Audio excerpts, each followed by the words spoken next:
Hello, and I thought today I would talk a little bit about Delta, basically Databricks Delta, and its relationship to data lakes and why you should care. As a data scientist, it may or may not seem terribly obvious to you. This is getting a bit of hype from Databricks, but I think it is interesting, and I think it's something worth talking about. So, first off, what's a data lake, right? Because in order to talk about Databricks Delta, we need to talk about what a data lake is first. And the reason you care about these things is that as a data scientist, oftentimes you're interacting with data that is stored in some other repository, like a data lake. So the basic idea of a data lake is that it is essentially a infinite amount of storage that can be used on now generally in the cloud to store data of varying formats, be it structured, semi-structured, or unstructured, so that you can access it for business purpose. That's kind of the whole point. A key concept of data lake unto itself is that you store things in their raw native format. So in the raw zone of a data lake, generally speaking, you take data and ingest it directly to that location, and oftentimes you never delete it. And that at least not so far. Over time, we may have to revisit that as we end up with 20 years from now, data that is being persisted has almost no value. It may be that it's worth the effort of cleansing at that point, and it may not be. But the basic idea is that you're ingesting data of various formats into a location with very minimal, if any, cleansing at the point of ingestion. So the basic idea is that you land data into potentially a transient zone. This may be equivalent to a staging zone in our old ETL world. And you may not do that either. It may depend upon if you have to or not. But sometimes you may potentially put something in a transit sort of location, such as cloud storage of some sort, like a blob. And then after it lands there, you'll put it into a certain location, into a raw zone. From raw, you'll typically take it into bronze. I've got these kind of modeled a little bit differently, but the bronze zone in the Databricks architecture is essentially data that's been transformed into, in their modern approach, Delta format. The basic idea is to take these data formats that are coming in whatever type, CSV, Parquet, JSON, XML, whatever it might be, maybe it's an Access database, and convert it into something that is essentially consistent across all of the different types. Databricks thinks that that should be the Delta format, which they've kind of pioneered. Once you get it there, you want to make it cleaner, right? And that's the idea of moving it into a silver zone. The silver zone in the Databricks architecture is essentially a degree of cleansing and refinement, and it's queryable. So it's something that you can access, you can do analytics against. It is believed to be correct, at least as much as what you're been using. A key concept within this whole entire architecture, data lakes and delta lakes, is not everything makes it from left to right. You may ingest data that stays in that raw zone until there's a business need of some sort. And then once there's a business need, it may move from the raw zone over into the refined, or from bronze to silver. Different words, same basic concept. Databricks would probably refer to the transient location as a raw location, and then bronze being the step up from raw. But that's the basic idea. It's about levels of refinement, and these are oftentimes essentially directories within inside of your data lake. You can think of them that way. You might have separate data lakes. That's kind of problematic. There generally should be one, but there's not. This is a nascent field, right? So it's emerging. We're figuring out what it should be, and tuning and tweaking as we go. And so these are concepts in flux, but this is one view of them. So a key concept to understand is there's this concept of a data warehouse. If you've been in the industry very long, you've dealt with data warehouses. They are built to purpose data stores that are intended to answer business problems or questions. They exist to solve those issues. They are, generally speaking, highly trusted, highly guarded, and because of that, though, potentially very difficult to make changes to, and very slow to add additional data sources to, because they are, if something is in a data warehouse, it is viewed as truth, right? to where things can be in a data lake that are of varying levels of truth and veracity, as we call it. So on a data lake, it's a different sort of concept. Whenever data comes in, it comes in dirty. We know that it's dirty of varying levels of accuracy, of data lineage, and various other things, and we take that into consideration. We cleanse it and refine it as we need it, not necessarily cleanse it before it comes in. So that means that whenever you're dealing with things inside of a data lake, you want to be cautious because it could be of varying levels of accuracy and veracity. Generally speaking, a data lake stores things in a raw format, though you may transform it to a standardized format to simplify processing. And that's basically what Databricks is doing with Delta. They're layering a file layer on top, or an access layer on top of a data lake, to provide for consistent access across and higher performance potentially, along with a concept of being an ACID transaction, so that you don't get partially committed store, so it either succeeds or it fails. Whenever you're ingesting something, it doesn't partially succeed, which is undesirable. That occurs inside of a data lake. So a delta is a layer on top of a data lake. They also, generally speaking, a data lake is considered to be immutable. You don't change values. You don't update. You don't upsert. You have it time stamped essentially, and the value that you go by is the most recent value. And if you have a new value, it is something that is added, not something that is changed. So you don't change a value, you only create new ones, and generally speaking, you don't delete, although you may. Again, a nascent field, still emerging. So Databricks Delta, I talked a little bit about it, so a little more formally. It is a layer on top of a data lake. To me, it seems very reminiscent of Hive. It's a similar concept, but on top of a data lake. The basic idea is that it does provide an ACID transaction. It does do things like take care of optimization for you, so you can fix what's known as the mini file or small file problem. Big data systems in general do not do well whenever you give them a bunch of little files. There's a magic size of a file, and Delta can help you optimize to that size file. It also can fix file problems, so you can do essentially the equivalent of maintenance like you might do in a database on your Delta Lake. It also enables SQL queries and this concept of time travel, which is where you can look at time over history. So you can, over a relatively small window, take a look at what a value is at a given point, and you can even revert to a given time if perhaps you had a bad load come in. So you can actually roll back, so to speak. So how do you use Delta? So the short answer is you use Databricks. Delta isn't something that's essentially licensed on its own. It's actually open source. You can install it and run it with straight up Spark if you want. So rather than using Databricks, which is essentially an optimized version of Spark, you can use it with Spark itself. But the way that Databricks makes money off of it is a form of driving consumption. Databricks is very much a consumption-based organization. So you run inside of the big three cloud providers, Azure, AWS, and Google Cloud. And Databricks is available in each one of those, and they make their money when you use their servers.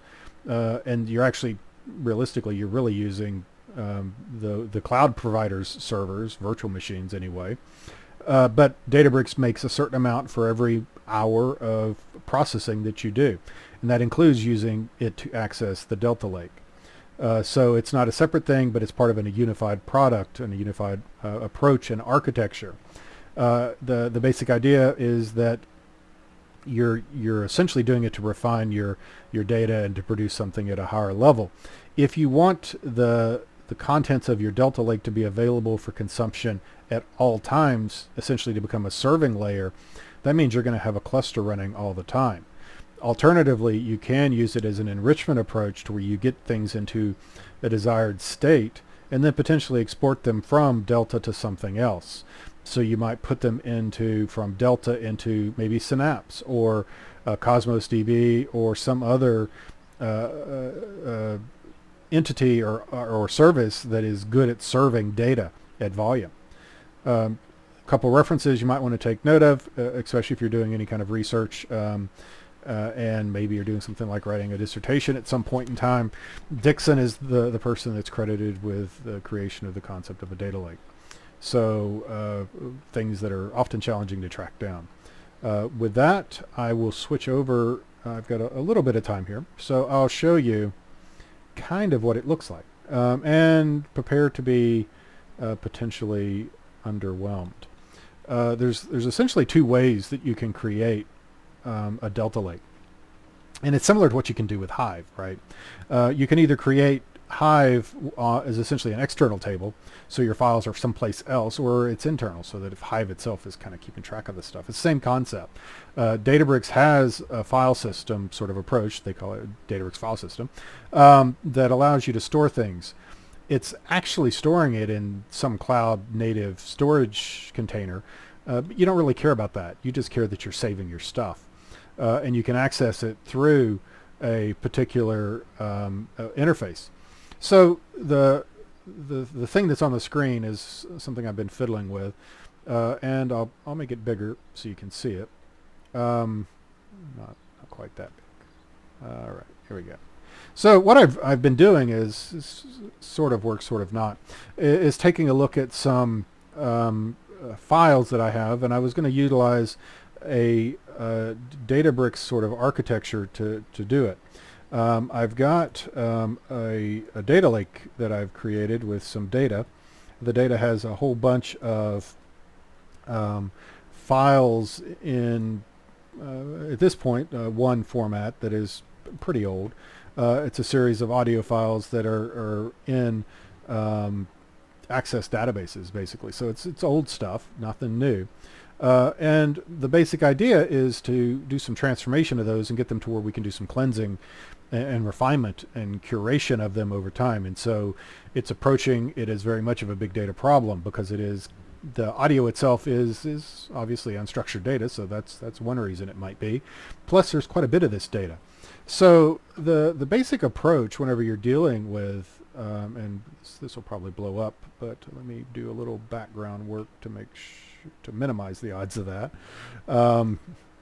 is that whenever you go to do the delta refinement, so in this case the notebook has the name raw to bronze, and that's not accidental.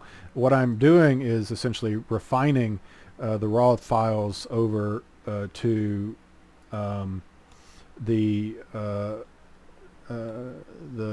going from a raw format over to something that's more refined. In particular, I'm trying to get them into a delta table. So the basic idea here, one of the things that you might want to take a note of is I'm using koalas. Koalas is basically pandas, but for Spark, and in particular for Databricks. And what it allows you to do is Databricks like functions, or I'm sorry, pandas functions. And also I am using Python here, even though, yeah, you're supposed to be using Scala. But you get to the point where it really doesn't matter, and you do the one that is the quickest for you. So in this case, what I'm doing is these are just importing some stuff. I've got some data lake sort of locations. Couple things that might be of interest to a person learning Spark and Databricks is I am using a pass-through sort of authentication here. Well, actually I'm not. I'm mounting with, but this is a data lake. So this URL is a data lake that I'm mounting. That is where my raw files are stored. This is the ADFSS is a secure way of accessing Azure data storage. And I'm giving it a magic string that you shouldn't be seeing. And then I'm basically going to turn around here and mount it later on. There's 2 or 3 ways. If you're dealing with Spark itself, Spark, and especially Databricks, knows how to read things like read and write to a data lake. So it knows how to talk to Azure Data Lake Store. But some of the things that you need to do don't necessarily know how to do that.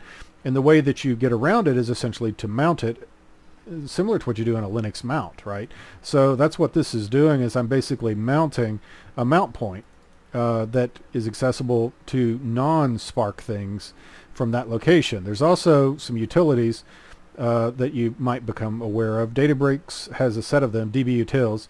Inside of the dbutils object, essentially, there's file system, utilities, along with lots of other stuff. Notebook, you can have notebooks that call other notebooks. You can have secrets that are accessed from a secret store.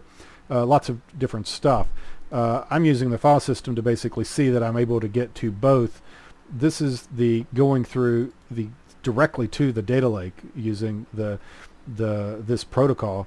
This is doing to the same location, but I'm doing it to a mount point that's located at the root inside of the Databricks file system /mount/ and then a folder. So the point of that line of code is to see that they're the same, and they are. One of the things that I've been doing with this is looking for files that I want to process, and as I mentioned, I want to process access files. Access databases, if you recall, still around actually inside of Office. You can still create one. It's essentially a desktop database system that allows you to have a file that contains multiple tables and queries and lots of other stuff. It happens that the data that I'm dealing with happens to be in that format, so I need some means of going out and getting them. So what this line is doing is basically I'm going out and I'm using dbutils to take a look at the path that I'm interested in, which is the raw mount point.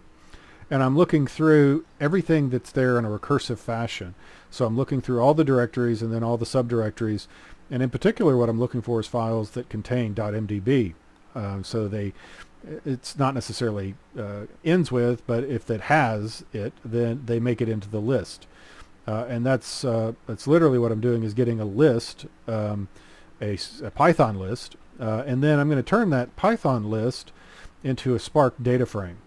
And I'm telling it that the things that are inside of that are all strings. And that's literally what this line is doing. And then to make sure, because for, I think it's this flat bit, this first bit up here, I end up with some stuff that is in my list that don't have MDB in them. So this is trying to make it more efficient. This line is taking that Spark data frame and doing nothing more complex than making sure that it also contains MDB. And then I set up some folders that tell me where things are going to go. I then wrote a function that essentially uses a library called access parser, which knows how to parse access files, but it only knows how to access things that are on a file system. It doesn't know anything about data lakes and URLs that don't have, just a slash inside of them. So I had to basically access it through the mount point instead. And so what I've done is I take a look at the files that I get from the looking through that location. And Databricks, whenever you're the file system that you see inside of it, so if you use like dbutils, starts with dbfs:. So it's like a separate sort of protocol. It happens to be that on the actual disk of the machines, you can replace it with /dbfs. So you're basically saying, take a look at the root of your drive. There's a folder called dbfs. Inside of that is where the actual stuff is. So I'm essentially replacing the file name, creating an instance of the parser that reads that file, and then I extract some tables out that are of interest to me. And then I do a pattern that is, this is the kind of the interesting part. I'm using koalas here, and I'm creating a data frame from it's an interesting sort of structure that I get back from parse table. It's a dictionary of lists of dictionaries. And it happens that Koalas knows how to turn that into a data frame. Spark didn't have so much luck. So the Spark data frame couldn't get it to it directly, but I can take it to a Koalas data frame. Then I'm adding a value, essentially a column inside of it that is named proceeding, and I'm giving it a constant called proceeding name so that they all kind of go together. It's a way that, and that's a part of the pattern you follow with Spark. Whenever you're doing big data processing, you have, say, a bunch of little files. All of them have maybe a file name that identifies each one of the file, or something unique about them that identifies the records that are inside of that file. You're essentially kind of almost like denormalizing the data when you do this, so that I'm saying every one of the data frames that are the data frames that are coming out of that database that I'm opening up, I want to tag with knowing what file they really came out of. And that's what I'm doing by adding this column with a proceeding name on it. And then I'm also doing things like adding Once I get back, this converts it to from a koalas over to a Spark data frame. We're now dealing with a Spark data frame. Spark data frame has a with column function, and you can basically give it a name, and then I want the current timestamp. You can also give it another name, which is the folder where it actually came from, and use the lit for literal to say that this is a string that should be applied as a literal. I want every one of them to have the same value. That's so I can track down where that file came from originally. And then also I start trying to do some parsing here. So I'm trying to parse this from a string that has a format like that to an actual date. And then I'm handling the case here where it doesn't happen, and I'm setting it to a null essentially that's of type date time. And so this is kind of a common pattern that you do, these sort of steps of basically taking various files from one raw source, pulling them into something, augmenting them with enough information so that you can then find them again, the records that are inside of those files, and then to a large extent you take all those and shove them into a big store. You do so in a controlled way, and you do some stuff here called partitioning, where I'm basically going to create, at the end of the day, I'm saving this as a delta format. So that's a type of format similar to Parquet. And in fact, if you convert that to Parquet, you'll be creating Parquet files instead of delta. But you want to essentially shard them to spread them out across folders so that you can increase your degree of concurrency. Oftentimes we do that across of a date, and that's the whole point of having the preceding date, is that I'm trying to essentially spread it out across the files. So there's different folders that are created along the way. Also, the things like this is basically just saying take this data frame that I go to construct up here, add some stuff to, potentially do a little bit of cleansing, but very minimal because we're going from raw into bronze, so it's not intended to be really queryable at this point. It's just kind of that first step. Once it gets past that, then we move into silver. Everything is expected to be cleansed and essentially in a fairly usable fashion. So at a high level, that's kind of the process you go through. Then earlier I went and got all these files, and I'm basically saying for each one of them, essentially get the file name. I'm doing collect so that it actually really goes and gets them, because Spark is lazy. It's a lazy evaluation. Up until this point, everything I've told it to do, it hasn't actually done. Collect is going to make something happen. Then I'm going to get back that list of essentially files. I'm going to iterate through it in a sequential Python-ish iteration. It's not exactly the ideal way, but the ideal way didn't work for me. So I'm trying to get the simple way to work first.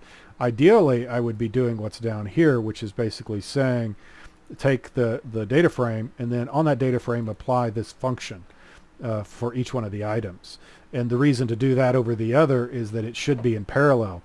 What I'm doing here is purposely sequential so that I can find things that are causing me grief, because one of the things I've been seeing is continually a certain amount of errors keep occurring. So as this runs, it went out, and this is a data lake, the equivalent of that data lake. And here's a folder where it's writing to, and I called it legacy. So you'll see inside of here, at the point that I define my endpoints, I do define a output, which is the bronze location. I think it's at the very beginning. And I call it legacy at the very end. So this is the URL, and that creates this what's essentially a folder. And I lost my browser in the data lake. So inside of the data lake, there is this folder called legacy. Inside of it, these are the various tables that I'm extracting, and then whenever it creates them, these are basically how it's being segmented by. So by essentially the date. And that means that the things that have that thing in common, they'll be inside of those folders in a shared fashion. And you do that, again, to increase essentially the ability to do some distributed processing and things to happen concurrently. So as it goes through, it's writing things out, parsing and writing, And that's basically it. At the end of it, what I've done is I've created a bunch of files in my data lake saying that I want it to be Delta format. But I haven't really created anything that's a Delta database or anything else. To do that, you start off by doing something that's creating a database, right?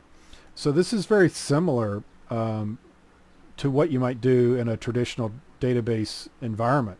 This is my cleanup stuff. I'm basically saying if they exist, that means I've created them before. So this is just to clean up so that whenever it creates, it's truly creating it again. And so I basically say, if the database doesn't exist, create it, and then use it. That makes it the active database. Those databases actually show up inside of here, right? So here is my audio files, and here are those tables from previous executions. So you can actually do relatively simple querying. Interestingly enough, Databricks has recently acquired a company that makes it much easier to query data that's stored in their Delta tables. So that should be an interesting set of things whenever it becomes more mature. So what I'm doing here is I'm saying create table, and I'm giving it a name, in this case main, and then I'm saying using a Delta location, and that's corresponding to where I'm writing my Delta files for that particular table. And so once all that's done, it's created essentially a table that's referencing the files that are being stored in the data lake. And this is actually the recommended way that the Databricks says to do your Delta tables, so that you're putting them into a more managed and exposed sort of data lake. You can delete these tables and so on, and it doesn't touch your files. So this is kind of your recommended approach. And I'm not sure how far this will go, because typically I hit something that it doesn't like. Fairly long-running process. But the end of it, once it's said and done, you're then able to do queries that are essentially very similar to what you would do in traditional SQL. Also, you can also, if you're more inclined, you can create a data frame, a Spark data frame in Scala, Python, whatever it might be, from a query that you query one of these tables. So you can, I was looking to see if I had an example of that, but the syntax is something like spark.sql and then something equivalent of that.